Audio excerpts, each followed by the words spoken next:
from there, what is the future of Anthem? And is there a future of Anthem? That's a question I see a lot. Yes, there's a future for Anthem. A very bright future, we hope. Don't give up, 'cause you have friends. Don't give up, you're not beaten yet.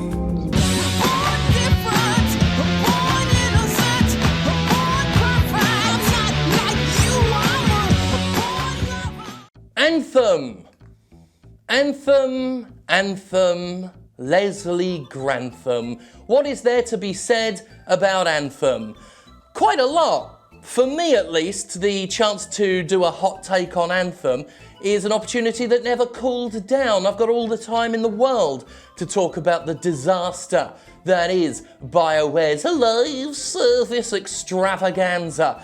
And I believe Anthem to be a cautionary tale, an example of what can happen when a studio tackles something that it's got no experience with and no real business tinkering around with. It's an example of jumping aboard the live service bandwagon without a plan of action. And it's a warning to customers not to jump upon a hot new live service game that doesn't have an evidenced plan.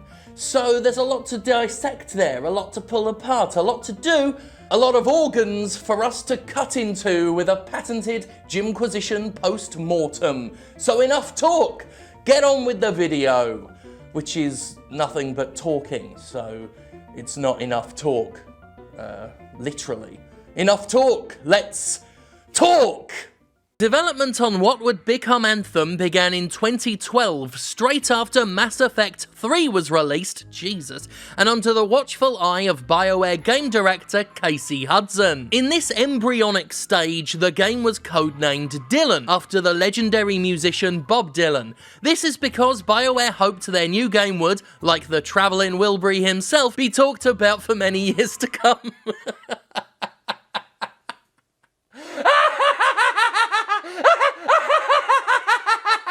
While funny in hindsight, there's a serious point to be made with this perhaps arrogant and certainly presumptuous codename. At this time, BioWare had no real ideas for Project Dylan. They knew they wanted an action game, they knew they wanted co-op play, and they knew it shouldn't be like Mass Effect or Dragon Age. That's it. All they had firmly decided was that it'd be a co-op action game. Technically, they had more ideas on what it shouldn't be than what it should be. And yet, they compared this formless, faceless, practically conceptless game to Bob fucking Dylan. The lesson here is, maybe have an actual game in your hands before you decide its pop cultural impact.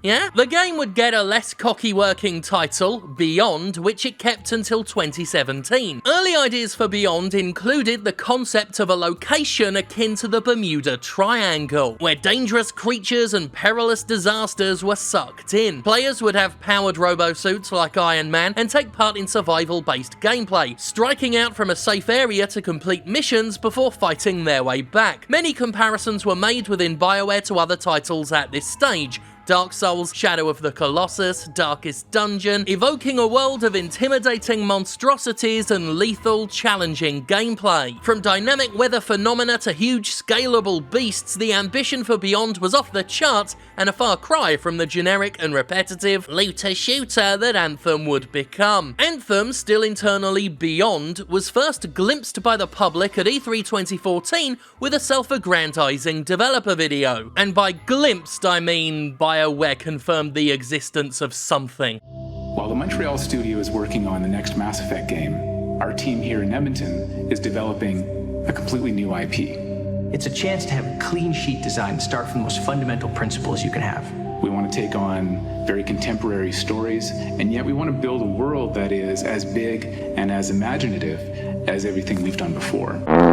Its name unrevealed, BioWare simply said it was working on a new intellectual property, while BioWare Montreal handled the next Mass Effect game, Mass Effect Andromeda. Development was a struggle. to say the least. In 2014, Casey Hudson left BioWare, leaving the project leaderless and existing staff worried about keeping things on track. In 2015, Dragon Age's David Gaider would come to work on the game's story, but his influence made it feel more like BioWare's previous work, which is exactly what the team didn't want. When Gaider would leave in 2016, things would shift closer toward the original concept, but these constant changes would take a toll on the designers and artists. An issue further compounded by Electronic Arts' Patrick Soderlund's mandate that all EA games must use the Frostbite engine. BioWare had problems working with the unfamiliar engine, and subsequently had fewer developers working on Project Beyond after EA moved some of the developers onto FIFA. We wouldn't know exactly how strained, messy, and thoroughly fucked development was until after the game's release, when Jason Schreier published his now infamous expose on Anthem's history. But we'll get to that. For now, let's just safely say that working on the future Anthem was stressful, confusing, and mentally unhealthy. In 2017, it really went to cock. Patrick Soderlund had seen a demo of the game in action, and he was worried. In his view, the state of the project didn't match what BioWare's efforts had promised in 2014, and he ordered senior staff to discuss game improvements with Frostbite developer DICE and expected a new demo made. At this point, it was believed if the next demo failed, the project was over, and they spent 6 weeks putting something fresh together. Fortunately for BioWare, their decision to implement a flight mechanic, something that was on and off the table several times during development, gained a positive reception from Soderlund. Less fortunate was the suggested difficulty in trademarking a name like Beyond, causing BioWare to rely on a backup name, Anthem. At this time, Mass Effect Andromeda had released to the raucous booing of the general public. A mediocre and buggy game, its tepid release was followed by the closure of BioWare Montreal, continuing a long legacy of Electronic Arts studios shutting down. But hey, it freed up some folks to join the Anthem project, I guess, and Anthem was publicly unveiled at E3 2017. This storm is getting crazy.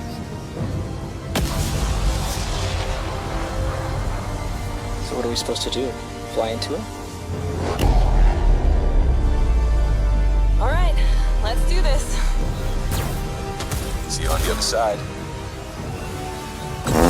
The game had a projected release period of Q4 2018, but that wasn't going to happen. EA would not give BioWare much of an extension either, saying Anthem had to be out by March 2019. Casey Hudson had come back, and executive producer Mark Darrah joined the effort, among several other developers that were previously working on Dragon Age 4 and were bussed over to Anthem. Anthem's public perception wasn't exactly overburdened with hype. In November 2017, Electronic Arts had brought its own reputation to a staggering new low, with the release of Star Wars Battlefront 2.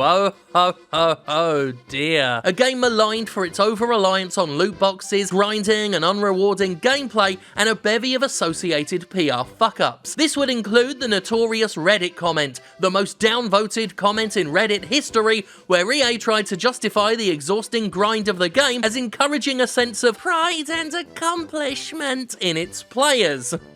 At this time, Anthem had drawn inescapable comparisons to Destiny, despite BioWare's intentions, and the idea of a looter-shooter published by the microtransaction-obsessed EA, especially off the back of Battlefront 2, was far from exciting. This wasn't helped by Anthem's embarrassing showing at E3 2018. It was bad to the point of comedy, as it became quite clear that even at this late stage, Anthem had barely anything to show for itself. Much of the presentation relied on concept art, and most of the gameplay footage focused purely on the flight mechanic, which resulted in slow and uninteresting imagery propping up the big reveal. After a long wind-up, the presentation would show a comparative speck of combat, but it was underwhelming and only served to highlight what a dull, dry, listless presentation it was. And outside of the flying, it still looked like Destiny to a lot of people. Given the game's impending release date, all of this looked pretty damn bad. Creating a world and a universe,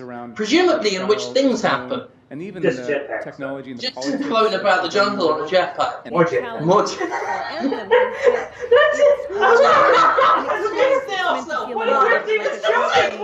right now, and so the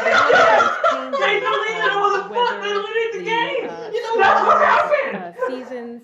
And, This is the best yeah, press it's a really conference I've ever seen! Thanks to Scryer's report, we now know why this E3 showing was so full of fluff. Under Mark Darrah, the majority of Anthem, which started as Project Dylan in 2012, had in fact been developed just 1 year prior to its release in 2019. Years of meandering, cluelessness, stress, and staff changes had taken their toll. None of this stopped Electronic Arts from hyping Anthem up as the next big live service that would be supported for years to come. Exactly like Activision had erroneously promised with the first Destiny, EA suggested Anthem would see a decade-long development cycle, with Patrick Soderlund saying in 2017, "Anthem is a social game where you and your friends go out on quests and journeys. It's a game we've been working on for almost 4 years now, and it's a game that, once we launch it next year, will be the start of maybe a 10-year journey for us."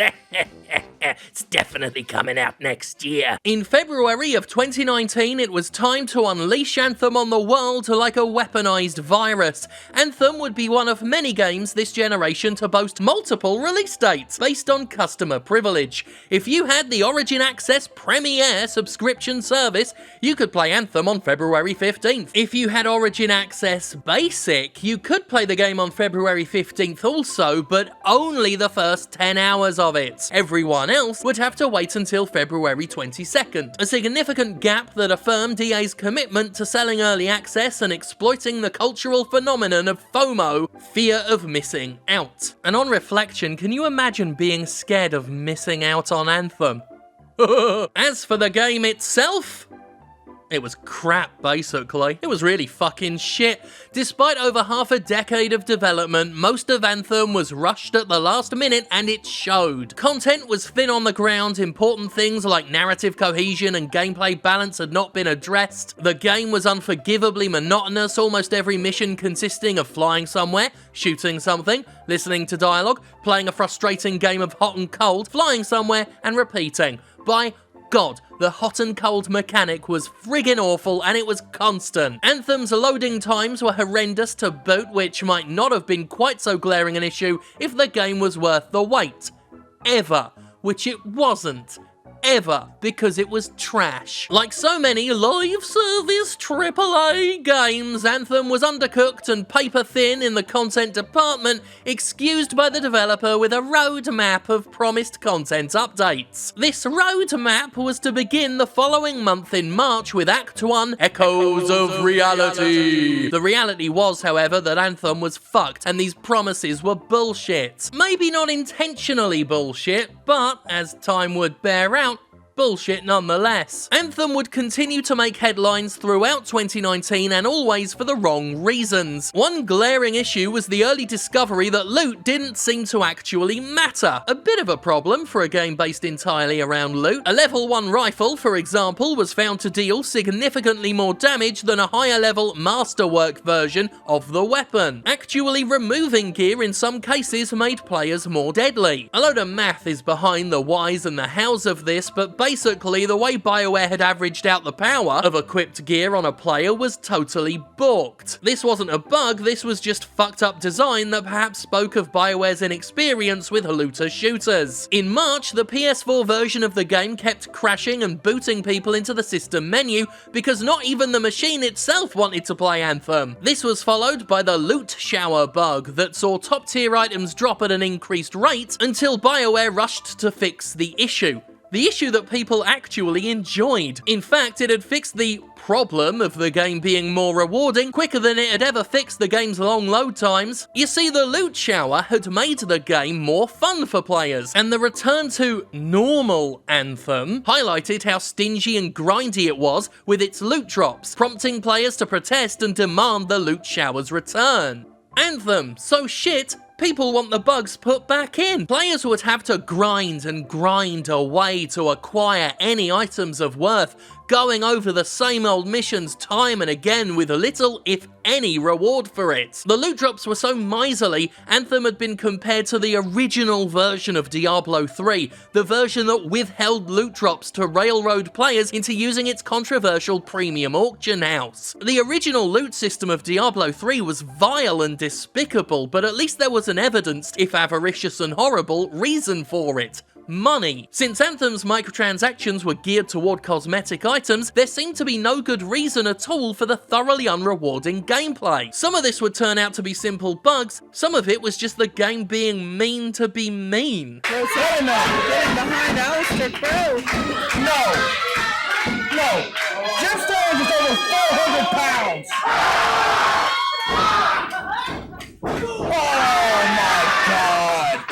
In early April, Kotaku published the thing that would damn BioWare the most, an expose titled How BioWare's Anthem Went Wrong. This article would detail the troubled development of Anthem from beginning to end, discussing much of what we talked about at the start of the Post-Mortem, as well as shining a light on just how psychologically abusive BioWare's design philosophy was. There was a belief within BioWare that development could be as problematic and screwed up as possible, and it'd be fine because everything would always come together at the last minute, rather than call that what it is: bad management, crunch, abuse. The studio instead calls it BioWare magic! This isn't magic, however. It's reckless and piss-poor leadership. The report revealed that BioWare routinely had stress casualties, people so burned out and exhausted by the workload that they completely broke down and needed weeks, if not months, to recuperate. Indecision, confusion, and meandering development was reflected in the report, a report that BioWare refused to comment on while it was being written and pathetically tried to discredit after its publication. "We chose not to comment or participate in this story because we felt there was an unfair focus on specific team members and leaders who did their absolute best to bring this totally new idea to fans. We didn't want to be part of something that was attempting to bring them down as individuals. We don't see the value in tearing down one another or one another's work. We don't believe articles that do that are making our industry and craft better," whined BioWare's response. Interestingly, the statement was released so soon after Kotaku's publication, nobody at BioWare could possibly have read all of it before their statement was written. If someone at BioWare had read it, maybe they wouldn't have published demonstrably false information about the content of the report, which named individuals only in cases of important factual record without particular or unfair focus. Not once did the Kotaku report point out any individual as bad. It just described the sequence of events. Seriously, going back and looking at BioWare's response still utterly disgusts me. Rather than address any of it, they tried to bury their heads in the sand, and when the article came out, they engaged with none of it in good faith and instead tried to impugn the journalistic integrity of a reporter. The expose revealed poor leadership skills, and BioWare's response to it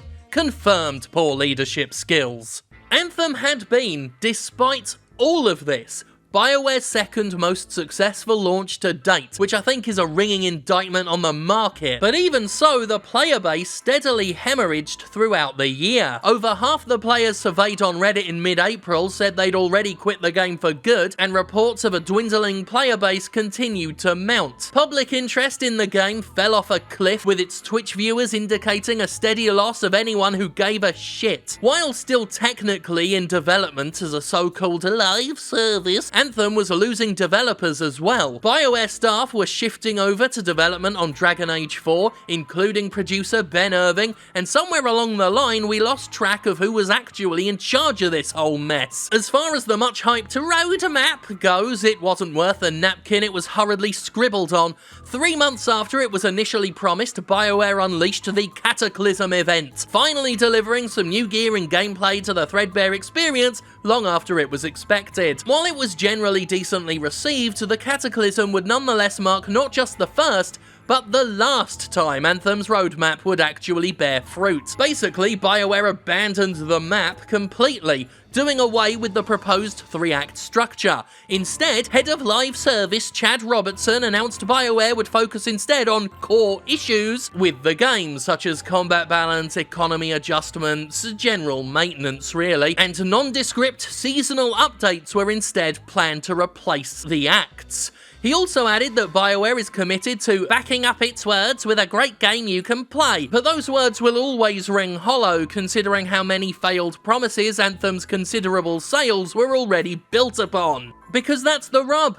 Anthem is one of 2019's top 10 best-selling games. It was, at launch, a success, but its development was a nightmarish, abusive shitshow, and its post-launch performance was humiliation after humiliation couched in false pledges. The game was sold as a live service with a roadmap of content and a potential 10 years of support, but it lost developers and scrapped its content plans, reaffirming the fucking fact, that games with roadmaps are not to be trusted. That games with years of planned support are total bullshit. I mean, when they revealed the roadmap for Anthem, do you think they had any actual ideas for what would be in those 3 acts? Were there even names for Act 2 and 3? Or did they just shit out the idea of 3 acts and call it a day? Who even friggin' knows? When publishers stand up there on E3 stages and say they will support these live services for years to come, do they have the first fucking clue what that support will look like, or are they just shitting out buzzwords? Do they even believe these games will have that support? And if so,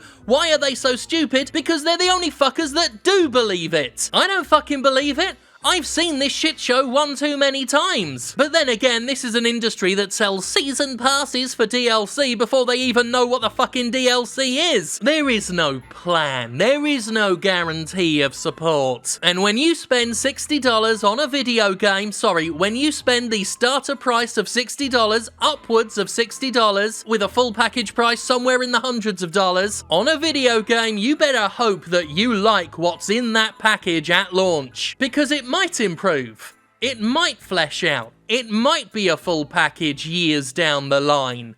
It probably won't. What's sad about Anthem isn't just that it's the perfect case of the broken live service promise. It's that it's far from the only one. Bob fucking Dylan. Boglin. Anthem. What is Anthem? Why did I say that? Where am I going with this? Oh, I actually had things to say. Bloody hell. Go away, Boglin, you put me off.